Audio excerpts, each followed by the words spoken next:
అందరికీ నమస్కారం.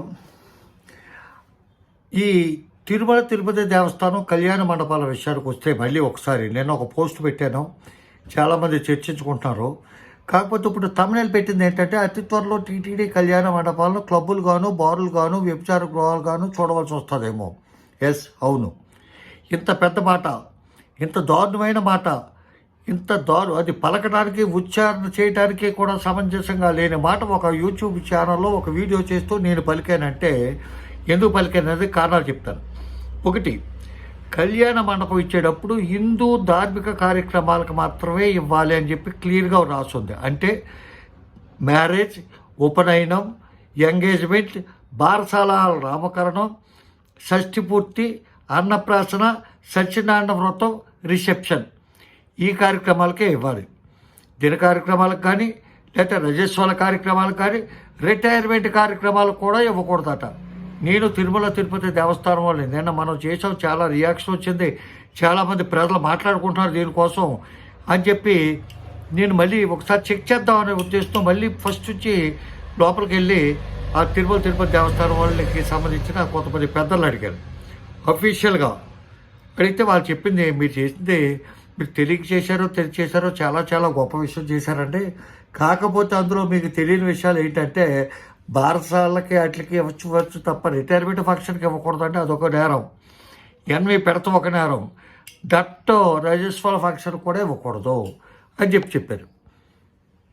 అదొక తప్పు అయితే మెయిన్గా మనం లోతులకు వెళ్తే అసలు మనకి ఈ పునాదుల్లోకి వెళ్తే అసలు విషయం ఏంటంటే 100కి 99.99% అంటే 100కి 100% కూడా కళ్యాణ మండపాలు అనేవి నిర్మించబడ్డ కళ్యాణ మండపాలు ఎక్కడా కూడా తిరుమల తిరుపతి దేవస్థానం వాళ్ళ సొంత డబ్బు పెట్టి వెంకటేశ్వర స్వామి యొక్క డబ్బు పెట్టి కానీ కొనలేదు.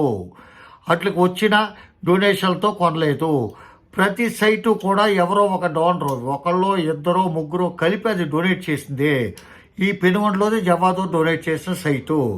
అట్లాగే రాజమండ్రిలో కానీ విశాఖపట్నంలో కానీ అటువంటి విజయవాడ కానీ ఇంకోటి ఏదో ఉంది, అటువంటి 4 చోట్ల చాలా చాలా గొప్ప కళ్యాణ మండపాలు ఉన్నాయి. అవి ఒక్కటి ప్రభుత్వ టీటీడీ ఆధీనంలో ఉన్నాయి. మీరు ఇక్కడ ఒక విషయం గమనించాలి, ఏంటంటే టీటీడీ వేరు, ఎండోమెంట్ డిపార్ట్మెంట్ వేరు. తిరుమల తిరుపతి దేవస్థానం అనేది స్వయం వాళ్ళ సొంతంగా అటానమస్ బాడీ. దాని మీద ఎండోమెంట్ డిపార్ట్మెంట్ వాళ్ళకి ఏ విధమైన రైటు లేదు, ఏ విధంగానూ వాళ్ళు అందులో జోక్యం చేసుకుంటానికి లేదు. అదొక వెసులుబాటు కింద తీసుకున్నారు టీటీడీ వాళ్ళు. ఆ తిరుమల తిరుపతి దేవస్థానంలో అంతా కూడా రికమెండేషన్లు, అది ఒక అలంకారప్రాయమైన పోస్ట్ అయిపోయింది ఆ చైర్మన్ పోస్టు. కొంతమంది భక్తి పారవశ్యం గల వాళ్ళు, భక్తి కోసం అక్కడికి వెళ్ళే వాళ్ళు. నేను చెప్తా కదా ఇందాక పెద్ద ఉన్నాయని చెప్పాను కదా, రాజమండ్రి, కాకినాడ, విజయనగరం, విశాఖపట్నం, విజయవాడ, కాకినాడ కూడా ఇవన్నీ కూడా ఏసీ కళ్యాణ మండపాలు. ఇప్పుడు పెనుగొండకు కూడా ఏసీ అయితే ఉండొచ్చు, అదేమో లీజుకి తీసుకున్న కాంట్రాక్ట్ వేయించుకున్న ఏసీలు అయ్యి. ఇటువంటి చోట భగవంతుడికి ఎందుకు ఇచ్చారు వీళ్ళంతా ప్రజలు?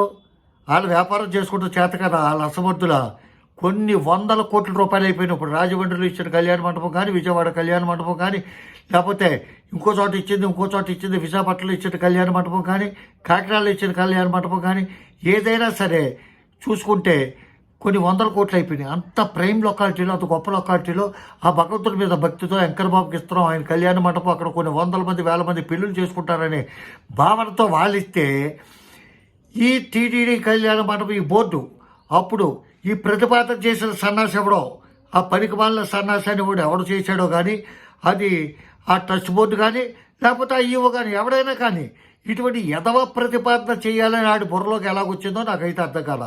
ఎందుకంటే వ్యాపార దృక్పథం కాకుండా చారిటబుల్గా దానం చేసి కళ్యాణ మండపం కట్టుకుంటాయా అని చెప్పి కోట్ల రూపాయలు ఖరీదైన స్థలం కొంతమంది భక్తులు దానంగా ఇస్తే ఆ స్థలంలో కళ్యాణ మండపం కట్టి మీరు వాడుకోండిరా, మీరు దీంతో వ్యాపారం చేసుకోండిరా అని చెప్పి పేగోటోళ్ళకి ఇచ్చేశారంటే తిరుమల దేవస్థానం అంత బుద్ధి లేని సంస్థ, అంత చెంగర సంస్థ, అంత వెర్రిబాగుల సంస్థ ఎక్కడా లేదేమో అని చెప్పి నాకు అనిపిస్తుంది. కాకపోతే భగవంతుడు అనేవాడు ఉన్నాడు. మీరు గమనించండి, తిరుమల దేవస్థానం వల్ల హైయర్ అఫీషియల్స్ని అడిగాను, ఏం లేదు స్వామి అన్ని రెట్లు వచ్చేస్తాయి, ప్రతి ఓడికి ఎక్కడో చోట చూపించేస్తుంది ఎఫెక్టు. ఆ కళ్యాణ మండపాలు తీసుకున్న వాళ్ళంతా కూడా ఇప్పుడు ఇచ్చేయమంటే కొన్ని చాలా వరకు 90% ఇచ్చేస్తారు. కాకపోతే వాళ్ళు కట్టిన కాస్ట్ డిపాజిట్ వస్తుందో రాదో అని ఒక డౌట్ ఉంది. ఎందుకంటే జనరల్గా డిపాజిట్ తిరిగి ఇవ్వరు. అటువంటిప్పుడు మొత్తం నష్టపోతామా, ఎంత నష్టపోతాం ఏంటనే ఊగిస్లాట్లో ఉన్నారు తప్ప, లేకపోతే ఎప్పుడే ఇచ్చేద్దరు స్వామి ఈ దెబ్బతింటాయి. డెఫినెట్గా భగవంతుడికి భక్తులు ఉచితంగా ఇచ్చిన స్థలంలో తిరుపతి దేవస్థానం కట్టడాలు కట్టి వాటిని వీళ్ళు మీరు వాడుకోండిరా అంటే వీళ్ళు బోరెన్ రెస్టారెంట్ల కింద, ఎన్వి రెస్టారెంట్ల కింద మార్చేసి అక్కడ అసాంఘిక కార్యక్రమాలు చేస్తూ ఆ ఎన్వి రెస్టారెంట్కి వచ్చి ఆ మూలన ఈ మూలన దొంగచాటుగా కొద్ది గొప్ప గుటుక్కుమని వింగుతూ ఆ తర్వాత ఇది ఇలాగ వదిలేస్తే క్యాషోలు పెడతారు ఖాళీగా ఉన్నప్పుడు. సంక్రాంతి కోడి పందాలు ఎత్తలే ప్యాకెట్లు పెడతారు. చూసి చూడలేసి వ్యవస్థలు పడ్డాయి. సంక్రాంతికి 3 రోజులు అఫీషియల్గా ఒక్క కేసు నమోదు కాదు. కోడి పందాలు ఆడుతున్నాయి అన్నీ కూడా ఎమ్మెల్యేలు పుంజుల్ని ఇలా పెట్టుకుని చంటి పిల్లలాగా తీసుకొచ్చి ఆడింటారు, అన్నీ చేస్తారు, కానీ ఎక్కడ కేసులు రిజిస్టర్ కావు. అటువంటిప్పుడు ఈ కళ్యాణ మండపంలో ఆడితే తప్పేంది? బోల్ డబ్బు పెట్టి పాడుకున్నాను నా ఇష్టం వచ్చినట్టు ఆడించుకుంటాను అంటాడు. కానీ ప్రజల్లో ఈ విధమైన స్పందన లేదు. ఇంత జరిగితే, ఇంత గొడవ జరిగితే ఒక్కడో గ్రామ పంచాయతీకి సంబంధించిన సర్పంచ్ కానీ, గ్రామ వార్డు సభ్యులు కానీ, ఈఓ కానీ, ఎంపీపీ కానీ, ఎంపీటీసీలు కానీ, ఎంఆర్ఓ కానీ, ఈ మిగతా డిపార్ట్మెంట్లు ఎవరు కూడా పట్టించుకోలేదు. నా దరిద్రమో ఇంకోటో తెలీదు. ఎంఆర్ఓ గారు మేడం ఫోన్లు ఎత్తట్లా. ఆవిడ మీద కంప్లైంట్ చేద్దామని ఇప్పుడు కలెక్టర్కి ఫోన్ చేస్తే కలెక్టర్ గారితో వాయిస్ మెయిల్లోకి వెళ్ళిపోయింది.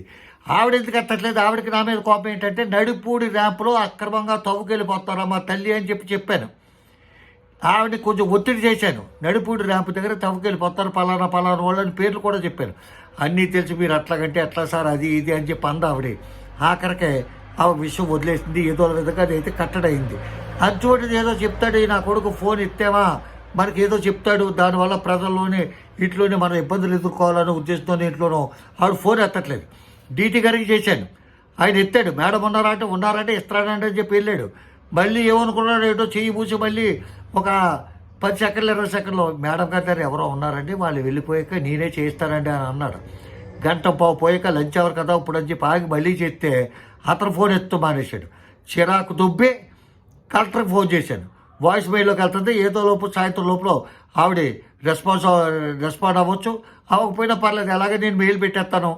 అదే విషయం డీటీ గారికి కూడా వాట్సాప్లో పెట్టాను. ఎందుకంటే నా వాట్సాప్ కూడా చూడదు ఎంఆర్ఓ గారు. అందుకని చెప్పి డీటీ గారికి వాట్సాప్లో పెట్టాను. నీ మీద ఆ ఎంఆర్ఓ గారి మీద ఇద్దరి మీద కూడా ఫోన్లు లిఫ్ట్ చేయట్లేదని కంప్లైంట్ మెయిల్ చేస్తాను. ఆ మెయిల్ కాపీ కూడా పంపిస్తాను అని చెప్పాను. తెల్లాట్లుగా మెయిల్ కాపీ కూడా వీళ్ళకి పంపిస్తాను. లేకపోతే వ్యవస్థను కంట్రోల్ చేయలేకపోతున్నాం. ఒక్కడు పట్టించుకోవట్లేదు.